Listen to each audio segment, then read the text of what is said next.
புசல்லாவை போலீசில் சந்தேக நபர் ஒருவர் தூக்கிட்ட சம்பவம் தொடர்பான மேலதிக நீதவான் விசாரணையை மேற்கொள்ள வேண்டும் என நீதிமன்றம் அறிவித்துள்ளது. புசல்லாவை போலீஸ் நிலையத்திற்குள் ஒருவர் உயிரிழந்தமை தொடர்பான வழக்கு விசாரணை கம்பளை நீதவான் நீதிமன்றத்தில் இன்று விசாரணைக்கு எடுத்துக் கொள்ளப்பட்ட போதே இந்த உத்தரவு பிறப்பிக்கப்பட்டது.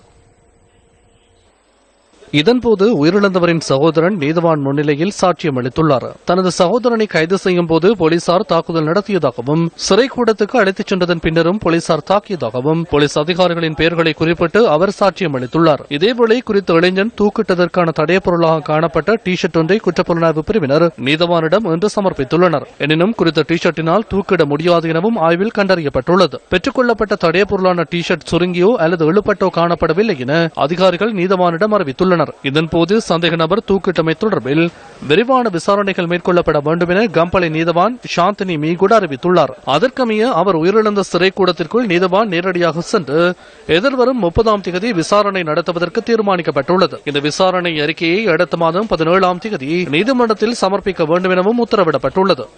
நீதிமன்ற பிடியாணையின் பிரகாரம் கைது செய்யப்பட்டு புசல்லாவி போலீஸ் நிலையத்தில் தடுத்து வைக்கப்பட்டிருந்த சந்தேக நபரான கவிராஜ் ரவிச்சந்திரன் கடந்த 17ஆம் தேதி தூக்கிட்டு தற்கொலை செய்து கொண்டதாக போலீசார் தெரிவித்தனர். கவிராஜ் ரவிச்சந்திரன் 17ஆம் தேதி மாலை கைது செய்யப்பட்டதை அடுத்து தூக்கிட்டு தற்கொலை செய்து கொண்டதாக அறிவிக்கப்பட்டது. எனினும் கவிராஜின் மரணத்தில் சந்தேகம் ஏற்பட்டுள்ளதாக தெரிவித்து அவரின் பெற்றோரும் பிரதேசவாசிகளும் போலீஸ் நிலையத்தில் திரண்டனர். இதனையடுத்து உயிரிழந்த கவிராஜின் இறுதி கிரியை வரை எதிர்ப்பு ஆர்ப்பாட்டங்கள் முன்னெடுக்க முடியாது என நீதிமன்றம் உத்தரவிட்டிருந்தமை குறிப்பிடத்தக்கது.